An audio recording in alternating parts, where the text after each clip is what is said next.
Everyone, मैं विकास पाठक एक बार फिर से आपका स्वागत करता हूं जिस टेक्नो सॉल्यूशन के ऑफिशियल चैनल पर, जहां पर हम सी पर आधारित कुछ बहुत ही इंपॉर्टेंट क्वेश्चंस की सीरीज पढ़ रहे हैं। और आपको पता है कि ये जो क्वेश्चंस हैं हम बेसिकली कैंपस प्रिपरेशन के हिसाब से ही देख रहे हैं। तो दोस्तों, शुरू करते हैं आज का सीरीज। तो आज की जो सीरीज है पूरी तरह से लूप पर आधारित होगी और हम डू, व्हाइल एंड फॉर से रिलेटेड कुछ क्वेश्चन को सॉल्व करेंगे। So let's start today's series. So okay friends, आपकी स्क्रीन पर पहला क्वेश्चन ये रहा। इस कोड को ध्यान से देखिए और हमें पता लगाना है इस कोड का आउटपुट क्या आने वाला है। प्रोग्राम जरा ध्यान से देखिए। इंटीजर मेन लिया हुआ है और यहाँ पर हमने वाइल लूप का उपयोग किया, वाइल, बट यहाँ पर हमने इसके ब्रैकेट में कुछ भी नहीं लिखा, पैरेंथेसिस एम्प्टी रखा है और यहाँ पर दो स्टेटमेंट लिखे, इन while loop, after while loop. तो आपके पास चार ऑप्शन दिए हुए नीचे और आपको अंदाजा लगाना है कि इसका सही आउटपुट क्या हो सकता है। Take your time.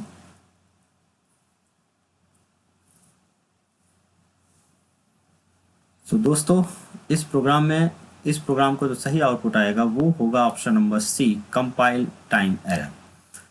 देखिए, कुछ बच्चों को यहाँ लग सकता है कि यहाँ पे कंडीशन नहीं दी है, तो यहाँ पे इसको कंडीशन को फॉल्स मानेगा और हो सकता है कि एक भी बार ये लूप ना चले और सीधे हमें आफ्टर द लूप प्रिंट करके दिखा दे। बट यहाँ पर वाइल लूप कहता है कि आप जब भी वाइल लूप का उपयोग करेंगे तो सबसे इंपॉर्टेंट चीज़ क्या होगी कि मुझे यहाँ पर एक स्टेटमेंट स्पेसिफाई करना होगा, जो कि या तो कोई इंटीजर वैल्यू होगी या फिर कोई रिलेशनल ऑपरेटर हो सकता है। तो चलिए इस प्रोग्राम को हम रन करके देख लेते हैं और फिर हमें पता चल जाएगा कि इसका सही आउटपुट क्या हो सकता है।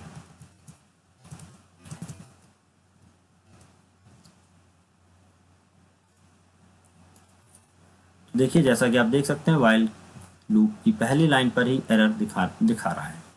ओके, सो क्लियर हो गया होगा कॉन्सेप्ट। चलिए मूविंग टू नेक्स्ट क्वेश्चन। आपकी स्क्रीन पर अगला क्वेश्चन ये रहा। Again we are using the do loop, do statement, और यहाँ पर ध्यान से देखिए हमने लिखा do, then printf in while loop and then while 0। Basically ये जो प्रोग्राम है डू वाइल स्टेटमेंट का है, जिसमें डू से शुरू होता है स्टेटमेंट और जो कंडीशन होती लास्ट में दी जाती है वाइल का उपयोग करके।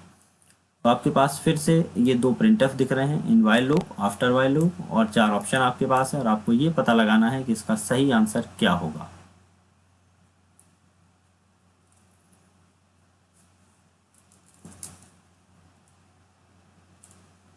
तो देखिए दोस्तों, इसका भी आंसर मैं आपको बता रहा हूँ। कुछ बच्चों को ऐसा लग सकता है कि यहाँ पे हमने करली ब्रैकेट शुरू नहीं किया डू का। तो दोस्तों, इस चीज़ को याद रखेंगे आप कि जब भी किसी भी स्टेटमेंट के अंदर, किसी भी ब्लॉक के अंदर केवल सिंगल स्टेटमेंट होता है, चाहे वो इफ कंडीशन हो, चाहे वो एल्स हो या फिर लूप ही स्टेटमेंट क्यों ना हो, तो मुझे करली ब्रैकेट लगाने की आवश्यकता नहीं होती है। तो सिंगल स्टेटमेंट ऑटोमेटिकली उस एग्जीक्यूशन बॉडी का ही पार्ट माने जाते हैं। तो यहाँ पे कोई एरर नहीं है सिंटैक्टिकली, डू के अंदर लिखा हुआ है इन वाइल लूप और फिर हमने वाइल कंडीशन लिखी है। तो हमें इसका आउटपुट पता लगाने के लिए ये देखना होगा कि एग्जैक्टली यहाँ पे कंडीशन कितनी बार ट्रू हो रही है, क्योंकि जब तक कंडीशन ट्रू है तभी तक लूप एग्जीक्यूट होगा।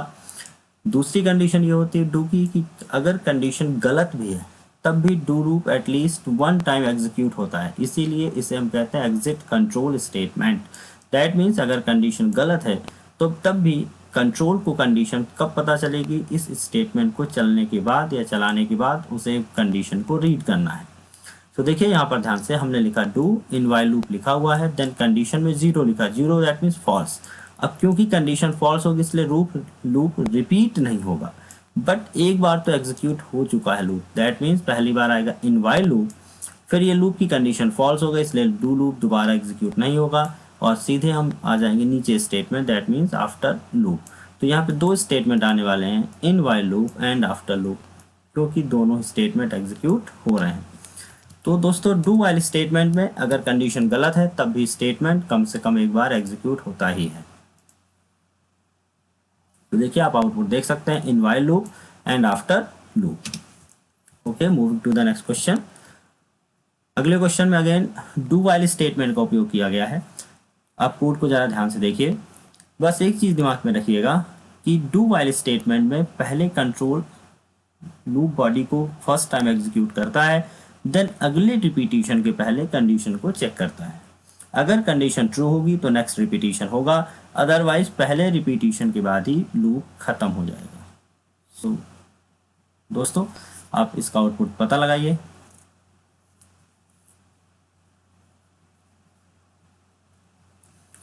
तो आई थिंक आपने इसका आउटपुट सोच लिया होगा।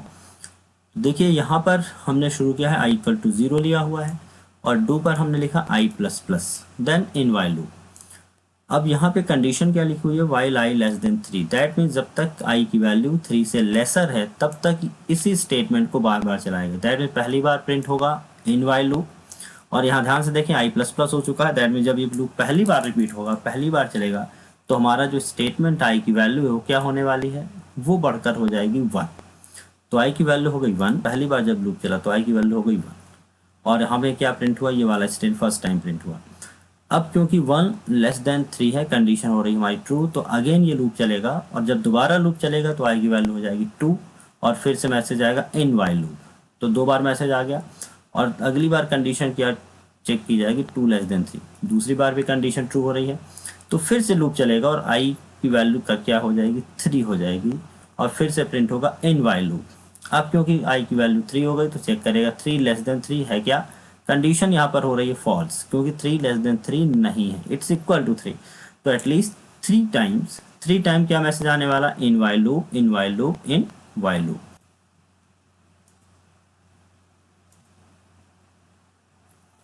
So you can easily see in while loop and in while loop. Okay, तो आई होप आपकी चीज समझ में आ गई होगी।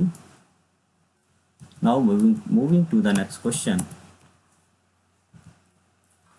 चलिए इस क्वेश्चन का आंसर दीजिएगा आप लोग। यहाँ पर क्वेश्चन ये पूछा गया है, how many times I value is checked in below code. यहाँ पर ये बताना है कि आई की वैल्यू कितनी बार चेक की जाएगी। दैट मीन्स आई की वैल्यू कहाँ पर चेक हो रही है, यहाँ पर ध्यान से देखिए वाइल की बात हो रही है, क्योंकि यहाँ पर तो अपडेट हो रही है। किसकी बात कर रहा है, how many the value of I will be checked लिख रहा है, ठीक है। तो चेक लिख रहा है, दैट मीन्स हमें बात कर रहा है हमसे ये वाइल लूप की कितनी बार चेक की जाएगी। तो चलिए ध्यान से देखते हैं। i = 0 है, पहली बार जब लूप चला i हुआ 1, तो पहली बार चेक किया while i <, that means 1<3 first time हुआ। कंडीशन ट्रू है तो अगेन लूप चलेगा, i की वैल्यू हो जाएगी 2, और फिर यहाँ पर लूप को प्रिंट करने के बाद फिर मैसेज यहाँ पे चेक किया जाएगा 2<3। दैट मीन्स दूसरी बार चेक हुई, कंडीशन ट्रू है तो फिर से लूप चला, और यहाँ पे i की वैल्यू हो गई 3, देन चेक किया जाएगा 3<3, तो तीसरी बार वैल्यू चेक हो गई।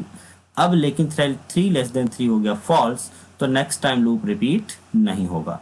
तो टोटल टाइम कितनी बार वैल्यू चेक होगी, 3 टाइम्स, ठीक है। So final answer will be B, that is 3। Okay, चलिए मूविंग टू नेक्स्ट क्वेश्चन। इस क्वेश्चन में आप ध्यान से देखिए, कोड को पहले आप इत्मीनान से पढ़ लीजिए, फिर मैं एक्सप्लेन करना शुरू करता हूं। यहाँ पर रिज्यूम कर लीजिएगा आप थोड़ी देर के लिए कि कर्ली ब्रैकेट लगा हुआ है, ऐसा मान लीजिए, ठीक है। वो बाय मिस्टेक यहाँ पे टाइपिंग मिस्टेक हो गई है। तो यहाँ पर देखिए i की वैल्यू हमने देखी कि i की वैल्यू पहली बार कंपेयर किया 0<3, कंडीशन ट्रू है, दैट मीन्स एक बार ये चलेगा, और i++ होगा, i की वैल्यू हो जाएगी 1। फिर अगेन लूप को रिपीट करने के बाद यहाँ पे चेक किया 1<3, कंडीशन ट्रू है, फिर से लूप बॉडी चलेगा, और i की वैल्यू क्या करेगा 2। तो ये 2 बार चेक कर चुका, क्यों, फिर अगली बार 2<3 चेक करेगा, दैट मीन्स तीसरी बार चेक हुआ, और अभी भी वैल्यू ट्रू है क्योंकि 2<3 है, तो फिर से लूप रिपीट होगा, और अगली बार लूप i की वैल्यू हो जाएगी 3, और फिर अगली बार जब लूप चला तो 3<3। अब कंडीशन हो गई फॉल्स, लेकिन पहले चेक करेगा तभी उसे पता चलेगा कंडीशन फॉल्स है, दैट मीन्स चौथी बार भी चेक करेगा। तो i की कौन कौन सी वैल्यू कंपेयर होगी, 0<3 को चेक करेगा, देन 1<3 को चेक करेगा, देन 2<3 चेक करेगा, और देन 3<3 चेक करेगा, ठीक है। तो टोटल कितनी बार वैल्यूएट होने वाली, 4 बार। क्या 4<4 चेक करेगा, नहीं, क्योंकि जैसे 3<3 चेक करेगा कंडीशन हो जाएगी फॉल्स, और यहाँ पर इस स्टेटमेंट पर हमारा कंट्रोल नहीं पहुंचेगा, दैट मीन्स अगली बार i++ नहीं होने वाला। तो फाइनल आंसर क्या आने वाला है, 4 आने वाला है। क्लियर। चलिए यहाँ पर फिर से डू वाइल स्टेटमेंट का उपयोग किया गया है। कोड को जरा ध्यान से पढ़ लीजिए, फिर मैं इसका एक्सप्लेनेशन कर रहा हूं। तो देखिए यहाँ पर एक चीज़, तो यहाँ पर हमने क्या नहीं किया हुआ है, i++ कहीं भी नहीं किया है, बट उससे रिलेटेड कोई एरर नहीं आती है। अगर किसी स्टूडेंट को लग रहा है कि यहाँ पर आई प्लस प्लस नहीं किया मैंने लूप के अंदर कहीं भी अपडेशन नहीं किया, तो उससे कोई एरर आएगी, तो उससे कोई एरर नहीं है। अब हम बात करेंगे कंडीशन की। कंडीशन की क्या बात कर लेते हैं कि लूप कब तक रिपीट होगा, इस चीज़ को देखना सबसे पहले ज़रूरी है। तो देखिए हमने आई की वैल्यू क्या रखी है 2। अब यहाँ से प्रोग्राम हुआ शुरू, सबसे पहले प्रिंट किया हाई, एक बार स्क्रीन पर हाई आ गया। अब उसने कंडीशन चेक की आई लेस देन 2। तो देखिए भाई यहाँ पर आई की वैल्यू पुट कर दीजिए 2, 2 लेस देन 2। कंडीशन ट्रू हो रही है क्या? क्या 2 छोटा है 2 से? नहीं, 2 इज नॉट लेस देन 2। तो कंडीशन हो गई फॉल्स। अब क्योंकि कंडीशन फॉल्स हो गई तो नेक्स्ट टाइम इस लूप बॉडी को एग्जीक्यूट नहीं किया जाएगा। तो फाइनल आंसर क्या आने वाला है? केवल एक बार स्क्रीन कंसोल पर हाई प्रिंट हो जाएगा। देखिए इसे हम रन कर रहे हैं, देखिए स्क्रीन पर केवल एक बार हाई प्रिंट हो रहा है। ओके, चलिए नेक्स्ट क्वेश्चन पे चलते हैं। अगला क्वेश्चन आपकी स्क्रीन पर ये रहा। कोड को फिर जरा ध्यान से देखिएगा। अगेन व्हाइल स्टेटमेंट का उपयोग किया गया है प्रोग्राम में और यहाँ पर एच को प्रिंट किया गया है। हमें ये पता लगाना है कि यहाँ पर इसका आउटपुट क्या क्या आ सकता है। ऑप्शन क्या क्या आपके पास? सिंगल टाइम एच आएगा, या H is printed infinite time, bar bar H आता रहेगा इनफाइनाइट टाइम तक, या फिर कोई एरर आएगी, या फिर वेरीज, अलग अलग सिस्टम पे अलग अलग आउटपुट आएगा। तो आपको पता लगाना इसका फाइनल आंसर क्या हो सकता है।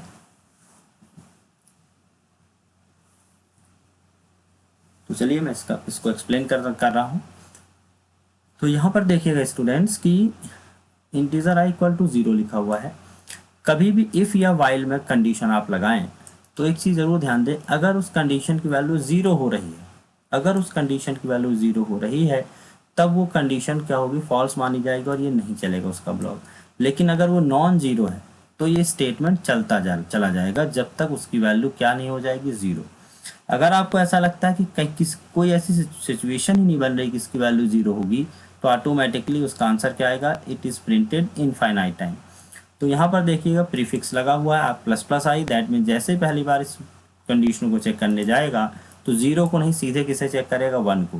क्यों? क्योंकि यहाँ पे प्री इंक्रीमेंट है, तो पहले इंक्रीज होगा देन उसकी वैल्यू कंपेयर की जाएगी। तो यहाँ पे 1 हो गया। अब 1 क्योंकि 0 नहीं है तो हाई प्रिंट हो गया। फिर नेक्स्ट टाइम गया तो प्लस प्लस आई को चेक किया, देन 2 हो गया। तो इस तरह से ये रेंज बढ़ती चली जाएगी, बढ़ती चली जाएगी, और ये बार बार बार बार बार बार एच प्रिंट होगा। क्योंकि ऑप्शन में हमारे पास 4 ही ऑप्शन है, इसलिए इसका जो फाइनल आंसर है वो ऑप्शन नंबर बी होगा, H is printed in finite time. लेकिन देखिए यहाँ पर एक थोड़ा सा ट्रिकी क्वेश्चन भी कई बार फंस जाता है।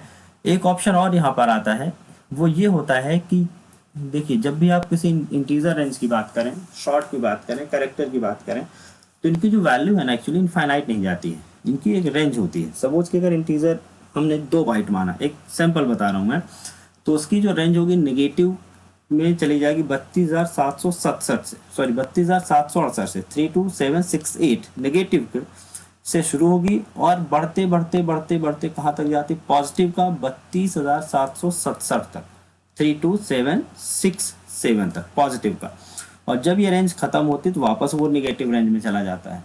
तो इस दोनों रेंज के बीच में एक बार 0 आता है, तो जैसे ही 0 मिलेगा लूप खत्म हो जाएगा। तो अगर यहाँ पर इसके अलावा कोई एक ऑप्शन ये मिल जाए कि वैल्यू तब तक प्रिंट होगी जब तक उसकी पूरी रेंज फिनिश होकर 0 नहीं मिलता, पॉजिटिव या नेगेटिव कंप्लीट करके 0 नहीं मिलता, तब तक ये चलेगा, तो आपको उस आंसर को टिक करना। बट फिलहाल यहाँ पर ऑप्शन नहीं है तो हम क्या टिक करने वाले हैं? Option number B, infinite time. चलिए इसे हम रन करके भी देख लेते हैं। तो इसे हमने किया रन, तो आप देख सकते हैं यहाँ पर एच लगातार प्रिंट होता चला जा रहा है। अगर मैं हालांकि रुका रहूँगा तो कहीं ना कहीं जाकर काफ़ी टाइम बाद ये रुकेगा। 2 ऑप्शन होते हैं रुकने के, while memory overflow, that means stack overflow अगर हो जाए तब भी रुक जाता है, या फिर हमारी रेंज में कहीं 0 आ जाए। बट फिलहाल हमने यहाँ पर क्या ऑप्शन सोचा है? Option number B. ठीक है, moving to the next question. चलिए फिर से एक बार डू वाइल स्टेटमेंट का प्रोग्राम दिया हुआ है, आप इत्मीनान से पहले कोड को स्टडी कर लीजिए, देन हम इसे एक्सप्लेन कर रहे हैं।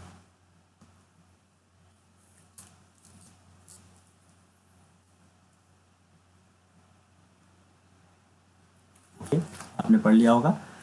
तो यहाँ पर देखिएगा इंटीजर आई इक्वल टू 0 लिया हुआ है, देन डू स्टेटमेंट शुरू किया और हमने क्या प्रिंट किया, हेलो। फिर से आपको याद दिला दूं, डू स्टेटमेंट है, दैट मीन ये तो गारंटीड है कि एक बार हेलो प्रिंट होना ही है, क्योंकि कंडीशन अभी तक हमने कोई चेक नहीं करी। लूप चलाने के बाद कंडीशन की बात की जाएगी। तो एक बार तो हेलो आया। अब आगे बढ़ते हैं। अब आगे बढ़े हम और हमने देखा कंडीशन चेक किया, while I not equal to 0। ये कह रहा है अगर आई जब तक 0 के बराबर नहीं हो जाता तब तक इस प्रोग्राम को चलाइए। बट एक्चुअली आई तो ऑलरेडी पहले से ही 0 है, तो कंडीशन क्या हो जाएगी, फॉल्स हो जाएगी। तो अगली बार लूप रिपीट नहीं होगा और मुझे केवल स्क्रीन पर कंसोल पर एक बार हेलो प्रिंट होकर दिख जाएगा।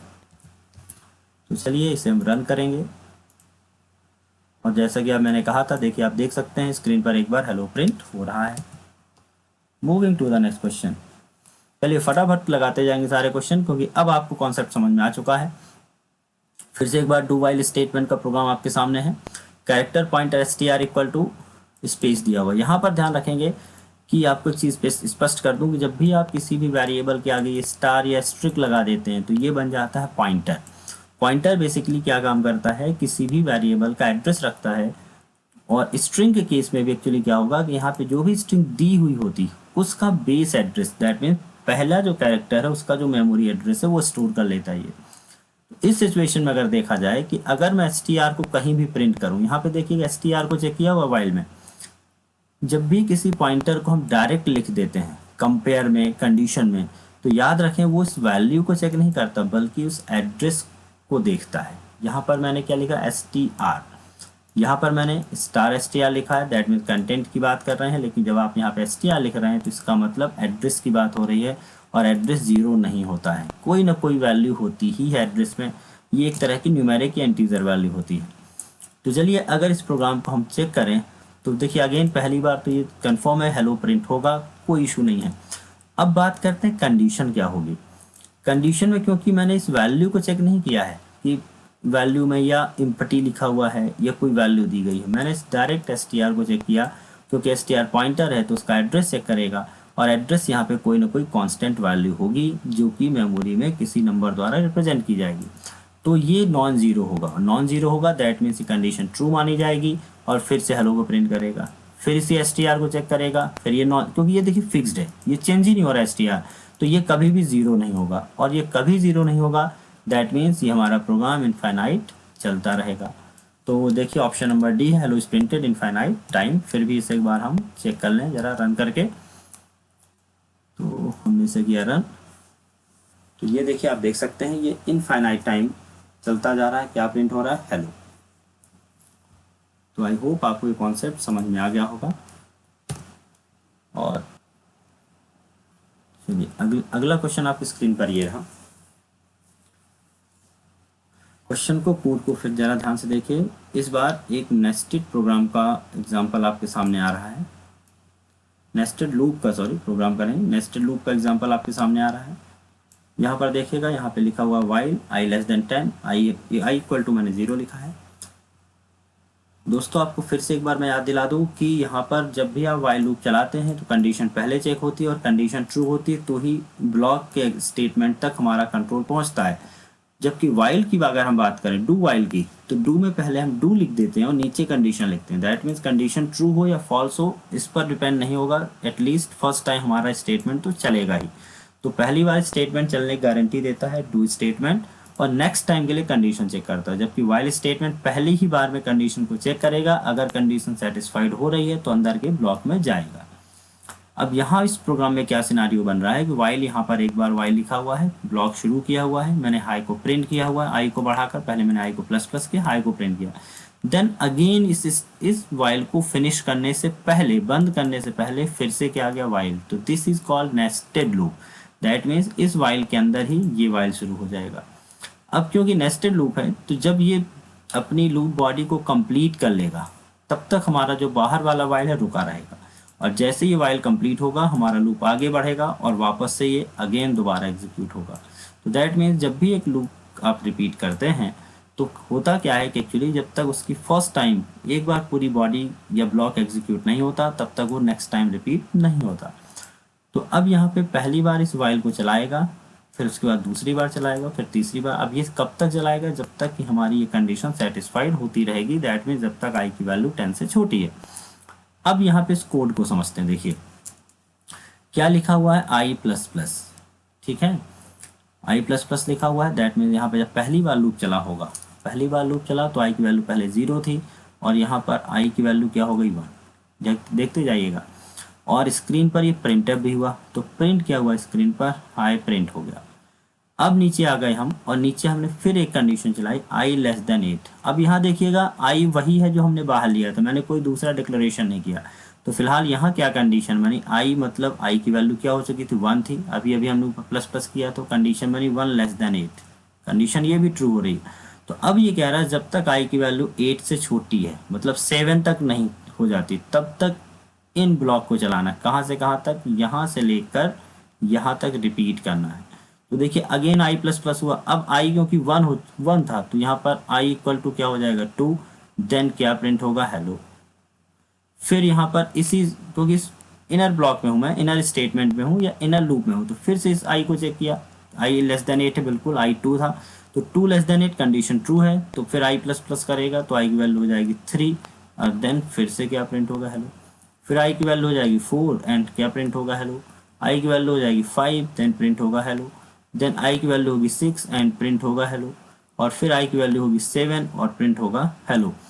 देन आई की वैल्यू 8 होगी। जैसे आई की वैल्यू 8 होगी कंडीशन फॉल्स हो जाएगी, क्योंकि क्या लिखा हुआ है, वाइल आई लेस देन 8। तो कंडीशन फॉल्स हो गई, दैट मीन्स ये अंदर वाला वाइल रिपीट नहीं हुआ, हम आ गए बाहर। जैसे इस वाइल के बाहर आए तो ये वाला कर्ली ब्रैकेट मिला जो कि बाहर वाले वाइल का है। तो अब इस बाहर वाले वाइल पे चला जाएगा, इसको चेक करने के लिए क्या इसे दोबारा चलाना है। तो बाहर वाले कंडीशन क्या लिखी हुई है, ध्यान से देखिए, आई लेस देन 10। तो ये अगेन चेक करेगा। दूसरी बार जब इसने चेक किया तो इसने आई को किसको चेक किया, 8 को चेक किया, 8 लेस देन 10, ठीक है। इसको चेक किया इसने 8 लेस देन 10, जो कि कंडीशन फिर भी ट्रू है। तो फिर ये अंदर जाएगा, अपने बॉडी पार्ट में जाएगा और इस बार आई प्लस प्लस करेगा। दैट मीन्स आई को प्लस प्लस करके क्या कर देगा 9। देन प्रिंट करना हाई, तो फिर ये प्रिंट हो जाएगा एक बार और फिर से क्या प्रिंट होगा, हाई। और फिर यहाँ पे कंडीशन चेक करेगा, फिर से एक लूप लगा, आई लेस देन 8। अब यहाँ पर देखिएगा आई की वैल्यू क्या हो चुकी है 9, तो क्या 9 लेस देन 8 है, नहीं है, कंडीशन हो गई फॉल्स। तो इस बार इनर लूप रिपीट नहीं हुआ। इनर लूप रिपीट नहीं हुआ, फिर सीधे बाहर आ गए। लेकिन अभी देखिए बाहर वाला लूप की कर्ली ब्रैकेट पे चेक कर जाएगा और फिर इस बाहर वाले लूप को चेक करेगा कि क्या इसे दोबारा भी चलाना है। तो अगली बार जब यहाँ पर गया तो इसने क्या चेक किया, 9 लेस देन 10, ठीक है। तो भाई 9 तो लेस देन 10 है ही है, कोई बात ही नहीं। तो फिर अंदर जाएगा और यहाँ पर आई प्लस प्लस करेगा तो वापस आई क्या हो जाएगा 10 और फिर क्या प्रिंट हो जाएगा, हाई, ठीक है। अंदर का लूप फिर रिपीट नहीं होगा क्योंकि आई की वैल्यू 10 हो चुकी है, जो कि 8 से छोटा नहीं है। फिर बाहर जाएगा और बाहर क्या, इस बार तीसरी और आखिरी बार इसको कंपेयर करने वाला है। यहाँ पर आई की वैल्यू क्या हो चुकी है 10, तो अब चेक करेगा क्या 10 लेस देन 10 है, नहीं। यहाँ पर बाहर की कंडीशन भी हो गई फॉल्स। तो अब लूप का रिपीटिशन बंद हो गया, दैट मीन्स हमारा प्रोग्राम खत्म हो गया। तो देखिए फाइनल आउटपुट क्या आया, पहली बार हाई आया, हाई इज प्रिंटेड 8 टाइम्स, नहीं भाई, हाई इज प्रिंटेड 10 टाइम्स, नहीं, हाई इज प्रिंटेड वंस, हाँ ये लिखा है। हेलो इज प्रिंटेड 7 टाइम, ये भी नहीं हो रहा है। हाँ, hi is printed once, hello is printed 7 times and then hi is printed 2 times, हाँ यही सही होगा। 1 2 3 4 5 6, हो सकता है 6 टाइम या 7 टाइम, एक बार चला लेते हैं। बट हमें वैल्यू कौन सी सही लग रही है, ये डी वाली। दैट मीन्स बाद में भी हाई प्रिंट होना ही है।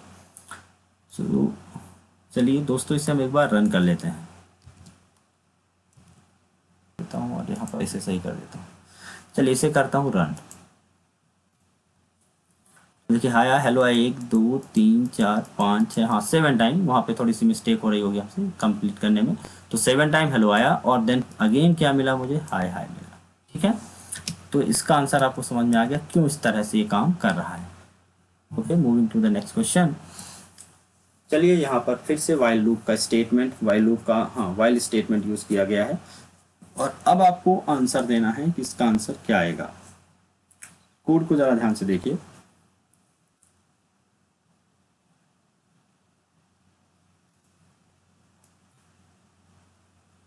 तो आपने देख लिया होगा। देखिए यहाँ पर लिखा हुआ वाइल आई इक्वल टू 0 अगर कंडीशन ट्रू होती है तो यहाँ पे प्रिंट एफ ट्रू प्रिंट करना है। अब यहाँ पर फिर से देखिए कर्ली ब्रैकेट नहीं लगा। जब कर्ली ब्रैकेट नहीं लगा होता है तो आप क्या समझते हैं कि जो पहला स्टेटमेंट है वही इस लूप का पार्ट है। दैट मीन्स ये true is the this line printf true is the part of while statement, और ये जो स्टेटमेंट लिखा false ये लूप के बाहर है। दैट मीन्स लूप का रिपीटिशन जब फिनिश हो जाएगा तब जाकर ये वैल्यू प्रिंट होगी, कौन सी, false। तो चलिए हम देखते हैं क्या हमारी कंडीशन ट्रू हो रही है। पहले तो ये देख लीजिए, यहाँ पे i इक्वल टू 0 है और यहाँ पे क्या लिखा, while i इक्वल टू 0। अब यहाँ पर देखिए थोड़ी सी कंफ्यूजन हो जाती है। कुछ बच्चों को लग रहा होगा कि कंडीशन ट्रू हो रही है क्योंकि i इक्वल टू 0 और while भी कह रहा है i इक्वल टू 0, बट यहाँ पर ध्यान से देखिए, यहाँ पर डबल इक्वल टू नहीं लगा है। कंपैरिजन के लिए क्या लगाते हैं हम, double equals to, equals to. तो यहाँ पर एक्चुअली क्या हो रहा है, i इक्वल टू 0, ये 0 i में असाइन हो रहा है। पहले से ही 0 है, बट यहाँ अगर कुछ और वैल्यू भी होती तो i में वो वैल्यू रिप्लेस होकर क्या आ जाता है, 0, और जैसे i में 0 आएगा तो कंडीशन क्या हो जाएगी, फॉल्स, क्योंकि 0 is treated as false value. क्योंकि कंडीशन हो जाएगी फॉल्स, इसलिए लूप का स्टेटमेंट, ये लूप का ये ब्लॉक एग्जीक्यूट नहीं होगा। कौन सा ब्लॉक, ट्रू जिसमें लिखा हुआ है, क्योंकि it's a part of loop, तो ये चलेगा नहीं। जब ये नहीं चलेगा तो फाइनल आंसर में क्या प्रिंट होने वाला, केवल फॉल्स, जो लूप के बाहर लिखा हुआ है। तो ये क्यों प्रिंट हो रहा है भाई, क्योंकि ये लूप के बाहर है, लूप का पार्ट नहीं है, क्योंकि लूप की कंडीशन तो फॉल्स हो रही है। तो चलिए इसे भी रन करके देखते हैं हम एक बार। तो देख सकते हैं स्क्रीन पर क्या आउटपुट आ रहा है, फॉल्स आ रहा है। Okay, moving to the next question. अगला क्वेश्चन देखिए। इस क्वेश्चन में इंटीजर i इक्वल टू 0 और j इक्वल टू 0 लिया हुआ है। यहाँ पे कंडीशन में लिखा हुआ i less than 5 comma j less than 10। ये देखिए कॉमा लगा हुआ है। मैंने जब इफ पढ़ाया था तब एक कॉमा वाला कॉन्सेप्ट भी आप मैंने पढ़ाया था कि अगर किसी कंडीशन में दो कंडीशन दे दी जाए किसी स्टेटमेंट में, कॉमा सेपरेटेड, तो क्या होता है। तो जरा सोचिएगा जो मैंने बताया था, और उस हिसाब से आपको इसका आउटपुट बताना है। थोड़ी सी हिंट और मैं दे दूं, देखिए ये जो कर्ली ब्रैकेट है यहाँ तक चल रहा है, इसके बाद ये जो printf है ये while के बाहर है। दैट मीन्स ये वाला जो स्टेटमेंट है आखिरी में एग्जीक्यूट होगा जब लूप का स्टेटमेंट फिनिश हो जाएंगे, मतलब जब लूप अपने सारे रिपीटिशन खत्म कर लेगा तब ये स्टेटमेंट चलेगा। दैट मीन्स ये i और j को प्रिंट करने वाला स्टेटमेंट वो केवल एक बार चलेगा, और यहाँ पे i और j का अपडेशन बार बार होगा। कितनी बार होगा ये आपको सोचना है, ठीक है। सोचिए जरा कि यहाँ पर i प्लस प्लस और j प्लस प्लस कितनी बार होगा, जितनी बार होगा वही वैल्यू यहाँ पर आपको फाइनल लास्ट में मिल जाएगी। तो आपके पास ऑप्शन है 5 5 5 10 10 10 या फिर सिंटैक्स एरर। सोचिए।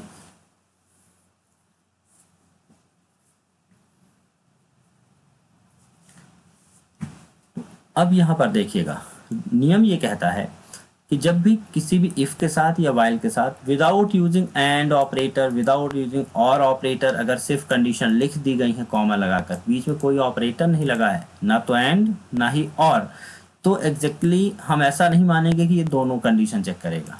हमको सिर्फ ये मानना है कि लास्ट कंडीशन चेक करेगा। जब भी कॉमा से सेपरेटेड कोई कंडीशन हो जाती है तो किसको चेक किया जाता है, लास्ट कंडीशन को।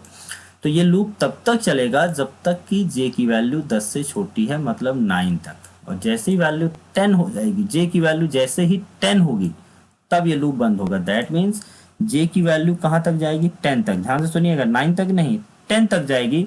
हाँ, 9 तक जब तक जाएगी तब तक लूप बॉडी एग्जीक्यूट होगी, और जैसे ही j की वैल्यू 10 होगी तो लूप बॉडी एग्जीक्यूट नहीं होगी। लेकिन कब, जब j की वैल्यू 10 हो जाएगी उसके बाद ही मेरा लूप बंद होगा, क्योंकि 9 तक तो चलेगा ही। कंडीशन क्या कर रहा है, जब तक 10 से छोटा है तब तक चलाओ, और जैसे ही 10 के इक्वल हो जाए तो उसके बाद बंद करो। तो देखिए लूप चलेगा कब तक, जब तक j की value less than equal to 10, less than 10 है। तो दैट मीन्स यहाँ पे देखिए j इक्वल टू 0 है तो अभी लूप चलेगा, और यहाँ पर i की वैल्यू प्लस प्लस करेगा और j की वैल्यू प्लस प्लस करेगा, तो ये हो जाएगा 1 1 पहली बार। फिर चेक करेगा, j की वैल्यू 1 हो गई, 10 से छोटी है, फिर j की वैल्यू प्लस प्लस करेगा तो i की भी प्लस प्लस होगी भाई, क्योंकि यहाँ तो लिखा तो दोनों साथ में ही है। तो ये कंडीशन तो केवल वहम पैदा करने के लिए लिखी गई है, पहली कंडीशन ध्यान नहीं देंगे। तो फिर से प्लस प्लस हुआ तो i की वैल्यू हो गई 2, j की वैल्यू होगी 2, फिर 3 पे जाएगा, दोनों की वैल्यू 3 होगी, 4 होगी, 5 होगी, 6 होगी, 7 8 9 तक सारी वैल्यू बढ़ेंगी। फिर एक बार और बढ़ेगा, j की वैल्यू क्या हो जाएगी 10। कहाँ तक जाएगा, j की वैल्यू जब जैसे ही 10 हो जाएगी तो यहाँ पे लूप की कंडीशन हो जाएगी फॉल्स, और हमारा लूप रिपीट होना बंद हो जाएगा। दैट मीन्स अब आगे j प्लस प्लस और i प्लस प्लस नहीं होगा, बाहर आएगा और यहाँ पे प्रिंट करेगा i और j की वैल्यू। जो कि फाइनली क्या मिलने वाली 10 10। ठीक है, तो फाइनल वैल्यू क्या हुई 10 एंड 10। तो दोनों ही इंक्रीज होगी क्योंकि हमारा जो लूप है 10 तक चलेगा, जे की वैल्यू पर डिपेंड है, ना कि आई की वैल्यू पर। चलिए moving to the next question. यहाँ पर देखिए हमने एक वेरिएबल लिया शॉर्ट आई। देखिए जब भी शॉर्ट लिखा हो तो उसे आप शॉर्ट इंट मान लेंगे, शॉर्ट इंट आई लिखा हुआ है। और यहाँ पर देखिए फॉर स्टेटमेंट चलाया हुआ है। इस बार कौन सा लूप चला रहे हैं, for loop. For loop, for में 3 चीज़ें होती हैं। सबसे पहले इनिशियलाइजेशन होता है कि इनिशियल वैल्यू क्या होगी आपके काउंटर की, देन होता है कंडीशन कब तक लूप को चलाया जाएगा, और देन होता है अपडेशन की वैल्यू या जो काउंटर की वैल्यू है किस तरह से इंक्रीज करनी है या डिक्रीज करनी है। यहाँ भी कंडीशन वही है, जब तक ये कंडीशन ट्रू बनी रहेगी तब तक आपका लूप चलता रहेगा। दैट मीन्स फॉर की जो बॉडी है एग्जीक्यूट होती रहेगी, और जैसे ये कंडीशन फॉल्स हो जाएगी वैसे ही फॉर का चलना बंद हो जाएगा। तो सोचिए जरा इसका आउटपुट क्या हो सकता है।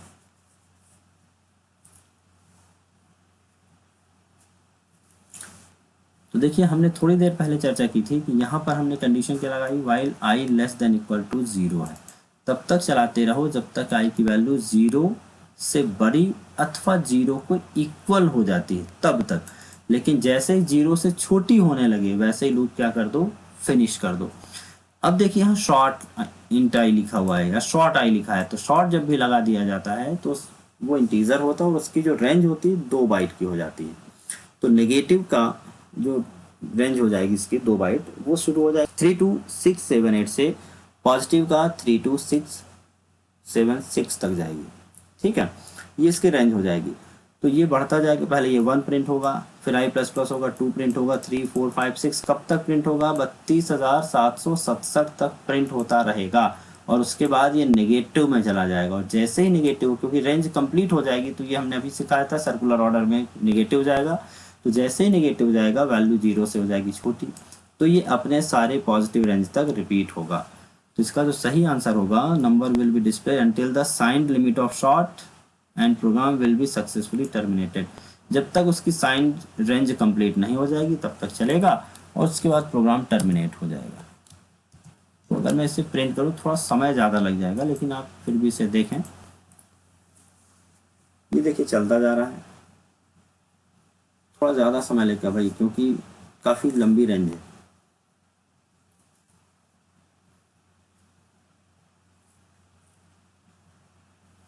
ठीक है, तो ये देखिए 32,767 32767 तक जाएगा, क्योंकि इसके बाद अब नेगेटिव रेंज शुरू हो जाएगी, और जैसे नेगेटिव होगा वो 0 से छोटा होगा, हमारा प्रोग्राम टर्मिनेट हो जाएगा। Okay, moving to the next question. यहाँ पर देखिए फिर से फॉर लूप का उपयोग किया गया है, और अब आपको बताना है कि यहाँ पर हेलो प्रिंट होगा या नहीं होगा।